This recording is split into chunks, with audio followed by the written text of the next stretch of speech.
Bonjour, bonjour la famille, bonjour mes compatriotes africains, bonjour le peuple de partout dans le monde. Je suis très content, je suis tellement joyeux de vous présenter cette vidéo aujourd'hui concernant la politique africaine, précisément ce qui se passe en RD Congo, mon pays où je tire mes origines. Donc c'est un peu ça.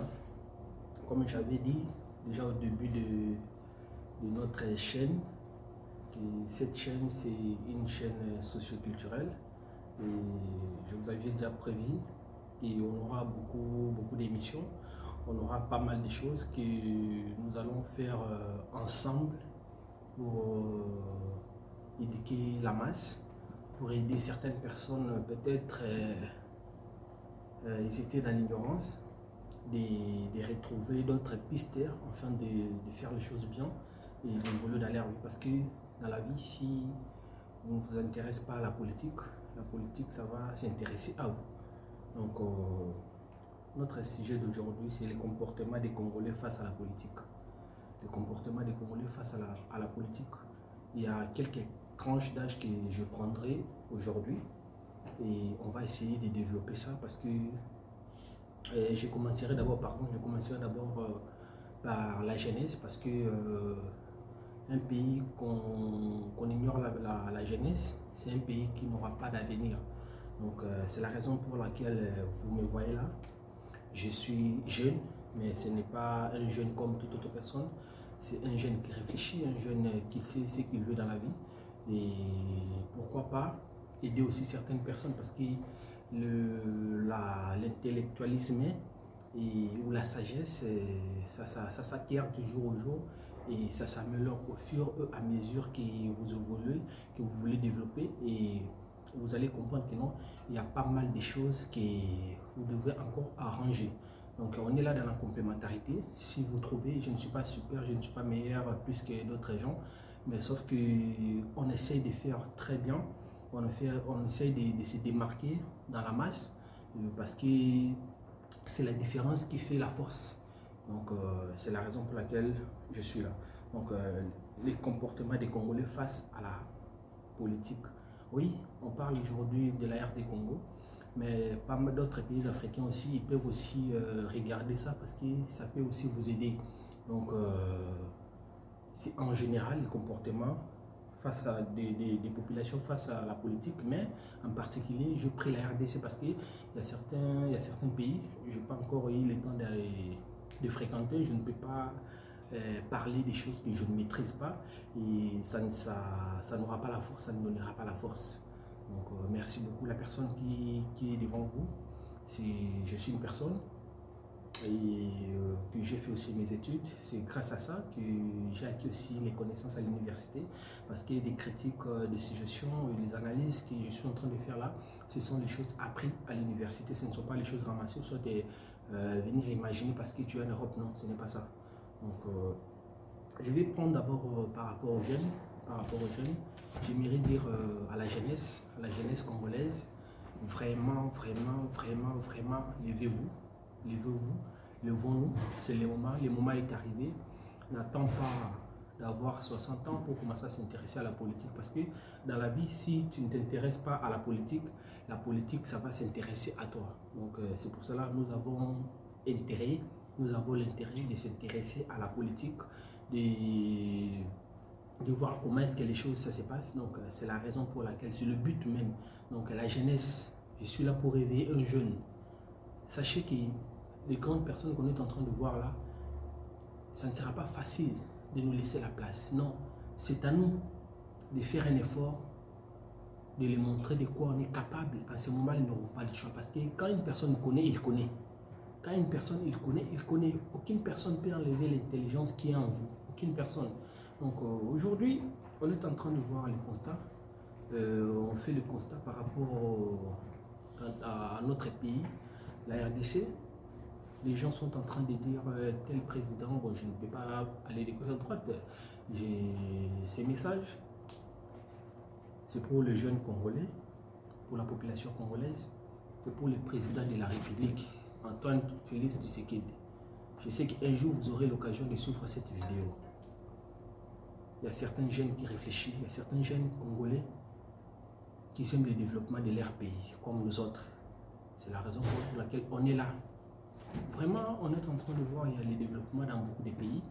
Il y a l'avancement dans les pays africains. Si on regarde en 1960, lorsqu'on avait l'indépendance, le 30 juin 1960, et la plupart des pays qu'on avait l'indépendance à cette époque, ils ont tellement évolué.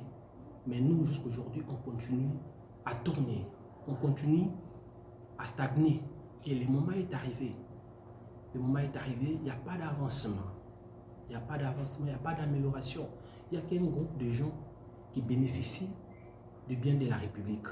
Mais la majorité sont en train de crever, la majorité sont en train de rester comme ça là, de dormir en famille. Moi, j'ai eu pas mal la chance de fréquenter dans des provinces de l'ère des Congo. Je connais ce que je suis en train de dire. Je connais comment est-ce que les gens souffrent pour avoir même de quoi manger. Je connais. Et aujourd'hui, j'ai eu la chance d'être en Europe, en France, et de commencer à faire des vidéos. Je ne peux pas aller faire des vidéos pour plaire, pour s'amuser. Non, on doit faire les vidéos constructives, les vidéos qui feront en sorte que nous tous nous puissions bénéficier. Ça ne marche pas en RD Congo. Ça ne marche pas. Parce que ce que vous regardez dans la télé, ce n'est pas ça la réalité.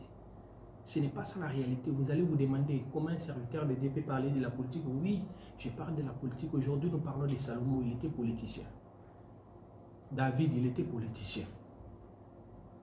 De Saoul, il dirigeait ces gens-là, de Joseph, il dirigeait.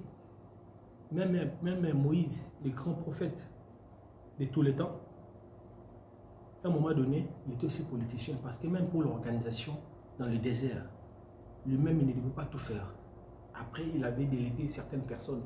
Pourquoi? Pour l'avancement de la troupe. Donc, vous voyez, la politique nous suit partout, partout.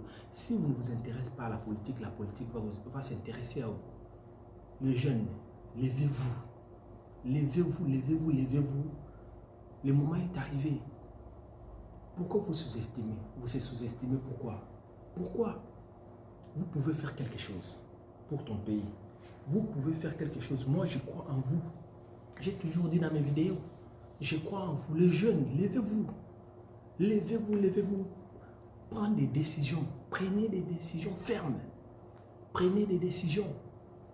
Prenez des décisions. C'est le moment de préparer votre futur. C'est le moment. C'est le moment de prendre des décisions. Il n'y a rien qui marche dans les pays. Et vous dormez, vous continuez à prier.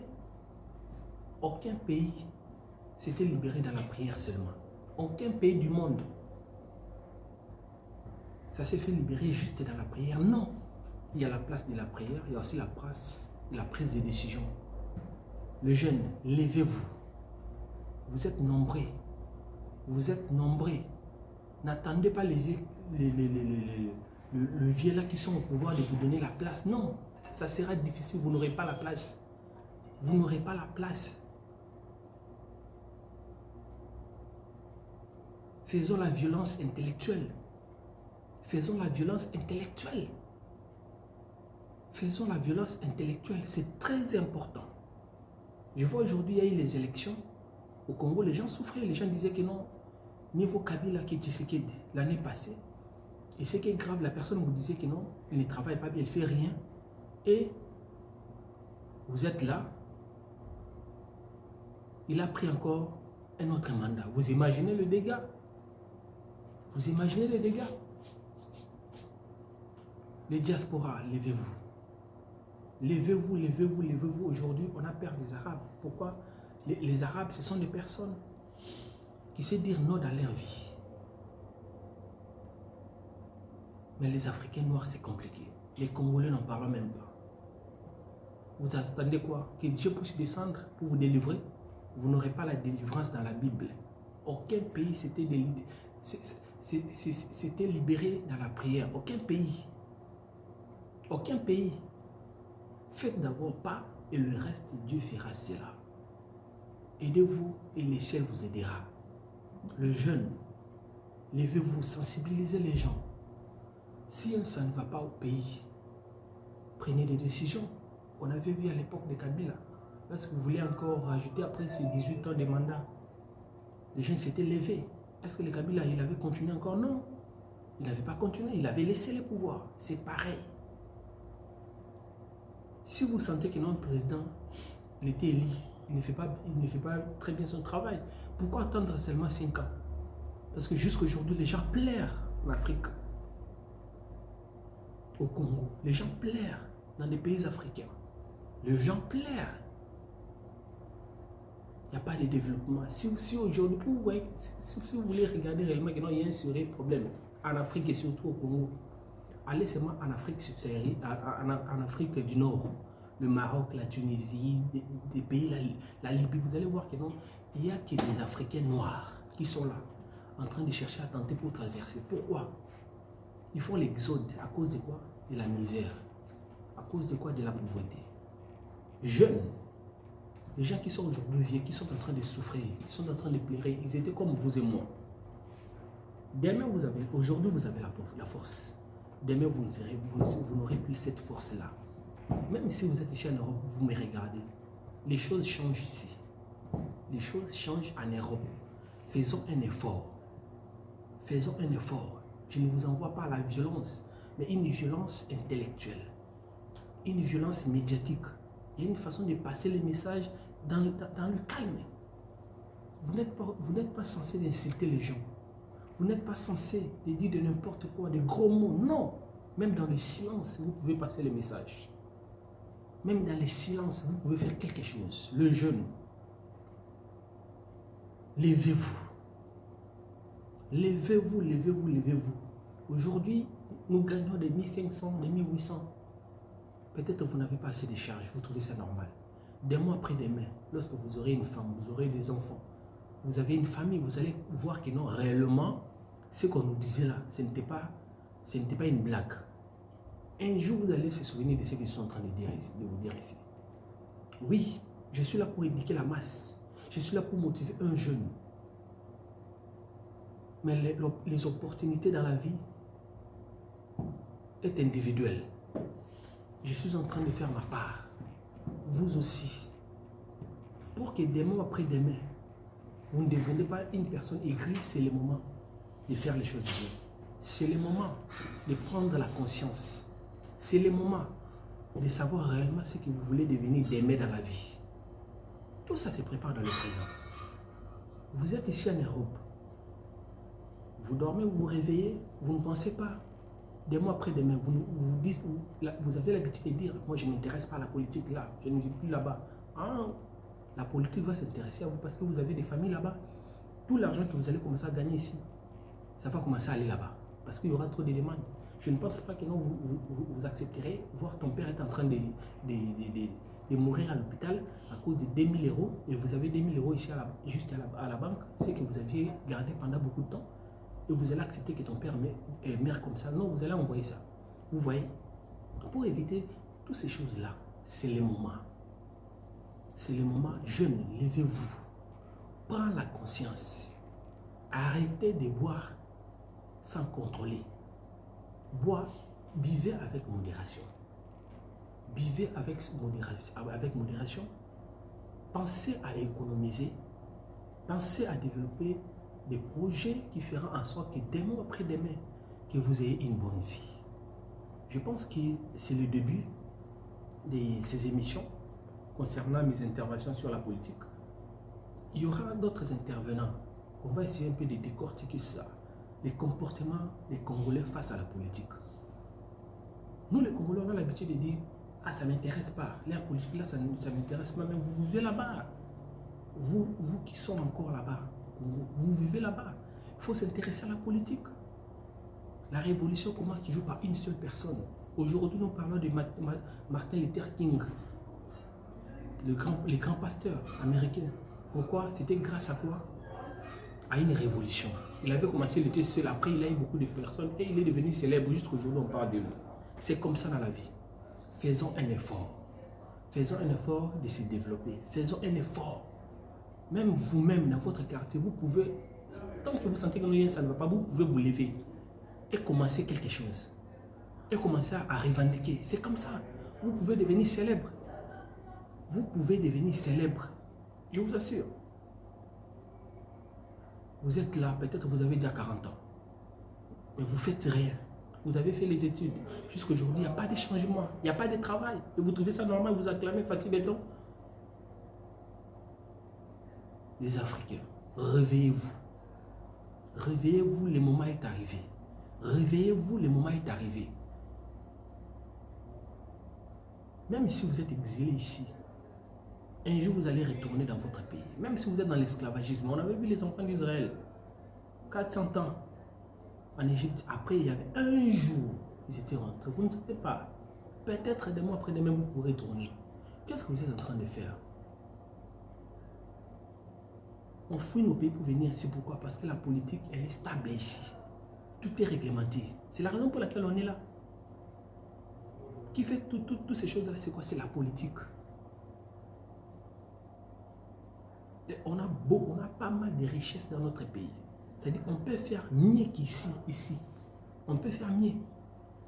J'ai parcouru pas mal de provinces ici en France. Mais partout où vous arriverez, vous sentirez que non, il n'y a pas de différence. C'est comme si vous étiez à Paris. Pourquoi pas chez nous? Dès que vous quittez seulement Kinshasa, vous arrivez seulement en Bandaka, vous allez trouver que non, il n'y a pas d'électricité. C'est déjà l'injustice. L'injustice sociale. Vous arrivez à Kanama, vous arrivez à Bujumaï, vous arrivez à Chikapa, à Kikuti, il n'y a pas... Oui, à Chikapa, oui, il y a un peu d'électricité. À Kikuti aussi, il y a un peu d'électricité. Mais en Bujumaï, à Bukakata, à Basankus, à Bikoro, il n'y a pas d'électricité. Et vous trouvez ça normal? Les jeunes, levez-vous. Levez-vous, levez-vous. La révolution commence par une seule personne. Je suis là pour vous motiver. J'ai commencé, je suis là. Vous pouvez faire quelque chose pour votre pays. Ne prends pas tes réseaux sociaux seulement pour publier tes photos, non. C'est une voie par laquelle vous pouvez facilement véhiculer le message. Homme comme femme. Jeanne d'Arc, ici en France, elle a laissé son histoire. Jusqu'aujourd'hui, on parle de Jeanne d'Arc. Même vous, les femmes, vous me regardez. Vous pouvez faire quelque chose pour votre pays. Vous pouvez marquer votre histoire. Les gens sont en train d'insulter. Boketu, oui. Boketu a fait sa part. Vous, qu'est-ce que vous avez fait? Vous avez fait quoi?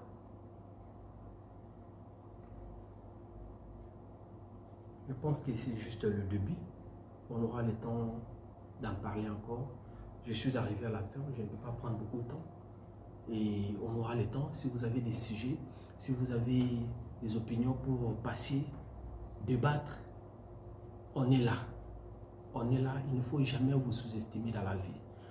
Vous qui aurez l'occasion de suivre cette vidéo, vous pouvez faire quelque chose. Vous pouvez faire quelque chose. Je crois en vous. Je crois en vos potentialités. Vous avez des potentialités de faire quelque chose. Et je crois en vous. Ça va aller. Il ne faut pas vous sous-estimer. Que mon Dieu vous bénisse.